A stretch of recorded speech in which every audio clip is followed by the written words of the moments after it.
In 2016, a group of armed men occupied an Oregon federal wildlife refuge as a protest against federal land ownership.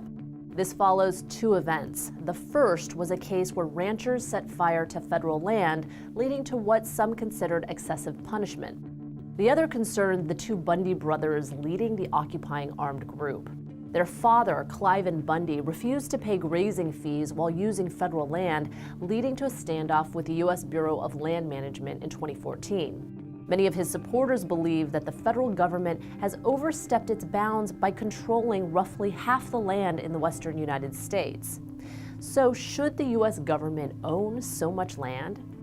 Well, today the federal government holds between 29 and 81% of the land in 12 western states and roughly 640 million acres throughout the U.S. in total. The Bureau of Land Management, as well as other managing federal agencies, frequently run up against those who believe the land should be available to them. Laws like the 1862 Homestead Act intended to give land to those who were willing to settle and work on it. But the government realized that certain land-granting policies were being defrauded by those rich enough to grab huge tracts of land.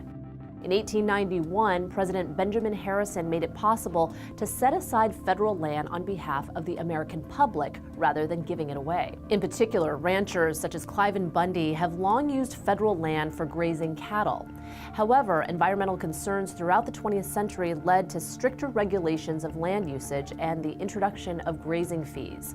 Bundy argued that because the land is also purposed for hiking and camping, he has all the same rights to use it for his cattle. But opponents point out that the personal economic benefit, coupled with the overall damage to the environment, make the two examples incomparable.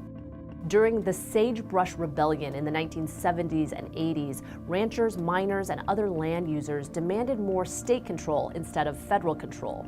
Besides environmental arguments, opponents of the rebellion argued that individual states would be insufficiently prepared to maintain national monuments and important preserves. In the end, groups like the Bundy brothers argue that the government is hurting those who want to continue using federal land to support their livelihood.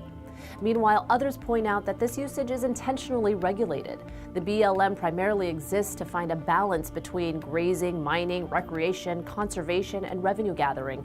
And by turning that land over to state and local control, it's possible that balance would be subverted. National wildlife refuges aim to protect habitats and benefit the public. But do they actually work? Find out in this video by DNews. The Bureau of Land Management pretty much does everything else. They manage recreation, timber harvesting, wildlife conservation, mining claims, and on and on. And all this land isn't just for animals to poop on. It has economic benefit too. Refuges create local jobs, they attract visitors, and generate tax revenue.